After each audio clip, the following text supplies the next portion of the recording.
Ohinemuri district at the foot of the Coromandel Peninsula is a socially deprived area. At its centre, the town of Paeroa is a small rural service centre with little employment. Small businesses struggle, with the biggest enterprises being SIF and WINS, and all indicators for poverty, health and economic wealth are low here. Schools range between decile 2 and 4, and attendance at early childhood is extremely low at around 50%. The Ohinemuri cluster began in 2002 and involves 10 schools. Initially it was a ministry-sponsored school improvement project, and when the funding dried up, it continued. We've had the same group of schools, even though the research told us we would fall apart, that we wouldn't stay together, that there's no way we would maintain 10 in the cluster, that we'd lose people out of it, and that we would fall away. I mean, that's what they told us would happen. The continuing success of the cluster has been built on its determination to share its success across the community. Early on there was agreement to focus on pedagogical improvement in areas where data indicated there was greatest weakness and need: literacy, numeracy and IT. It was underpinned by data. There was a lot of discussion around what data to collect, how to collect it, when to collect it, moderation, process or procedures being the same. With uniformity of data collection came an ability to plan across the cluster. So the data was comprehensive. There was a cluster report and then every school had their own report. So we had longitudinal data about groups of learners. The rich data enabled schools and teachers to inquire into practice and make pedagogical shifts to impact student learning. And though there was some initial nervousness around the sharing of data and deprivatisation of practice, the success from sharing expertise and targeting improvements soon paid off. People were convinced quite quickly that we were actually making a real impact.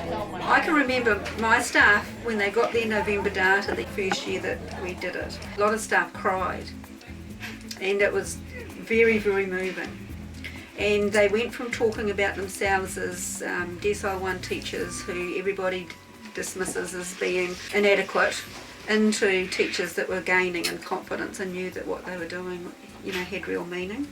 The success has come from careful planning of a year-long program, something that over time developed some key features. There's now evolved some quite strong strands. Every year we will plan for student leadership in this cluster. We'll plan for teacher and principal PD. We'll plan for visiting outside of the cluster. We'll plan for bringing in outside expertise. We'll plan for bringing in, utilising our own expertise within the cluster. And we will look at something with the community to actually show what's going on. The most recent addition to this capacity building has been the introduction of a program wherein all teachers are engaged in visits across the cluster around areas of interest. The program is called Pivot and takes deprivatisation and collaboration to a new level. It's a very big initiative. It rests on a lot of trust and professional respect, and has been a significant step for a lot of teachers to actually be involved in. They're not observations, they're not critiques, they're visits by teachers of other teachers in order for each teacher to gain more understanding and self-reflection or actually around their own practice. They will be looking at lessons, discussing target group, discussing pedagogy and practice around that target group. That will be combined with some PD that every teacher in the cluster will be attending. The building of capacity is not purely focused on adults in the learning community. So the idea is that we develop leadership across principals, teachers and students and members of our community too. But students is one that we've really taken off with, isn't it? Because we've seen that as being really important, because learning doesn't happen just by what the teacher does, it happens within a culture of school, a culture of well-being, and student leadership is a great driver of student well-being. Each year resources set aside for building the student leadership. At the same time, boards of trustees are heavily engaged in the collaboration. They do training together, they have the same company for their property contract because they can negotiate a better rate. So there's been quite a lot of advice and guidance between boards, and boards have actually been the ones that often say to new principals, no, we're part of this is what we do. The cluster has had to temper its ambitions since the Ministry's school improvement project funding has ended, but it's often found ways to access resource. We have managed to locate pieces of resource within the wider community. We've also used the ministry resources that are there, which are things like the RT Lit, RTLB, social workers in schools, the Energise program, the Enviro Schools program. So we are great grabbers of anything that is free and useful. It has to align with the plan, and if it does, we pick it up. Each school does contribute to joint projects, like the hiring of a maths advisor to work within and across schools. Nevertheless, resourcing remains a struggle for the cluster.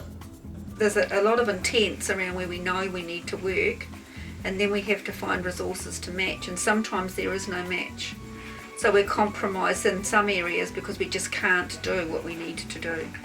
That the cluster's been able to sustain itself and succeed is in a large part because of the way leadership is shared. This is nobody at the top. This is everybody contributing, and the roles changing in importance, and sometimes two people might be working in a similar role, or one person might have 3 or 4 of those roles. Leadership roles within the cluster are many-faceted. People that are initiators, people that come with the good ideas, so they might come in first, and then there'll be other people who are really good at shaping that plan up. There'll be people who are really good resource investigators that'll go out looking for the resources for us. There'll be enablers, those that actually help to put the plan in action. The data analysts, that's probably the hardest one that we've had. The experts, now sometimes those are within, but we also know that if we don't bring in outside expertise, we don't actually grow. You know, like a chairperson-y role that just brings people together. And, you know, there's those visionaries in it that help to keep us on track, so the vision isn't compromised. The activities of the cluster continue to have positive impacts on student performance, teacher capacity and on the community at large. And after 12 years, there's no sign that the momentum will slow. The sharing now is really well established in the cluster. We've gone through, you know, the fear and all of that whole process of change and anxiety that everybody has, and somebody coming into my classroom. We've been through all of that, and people are coming out the other end and they're excited and they're thirsty and they want to really improve their practice, and that's great.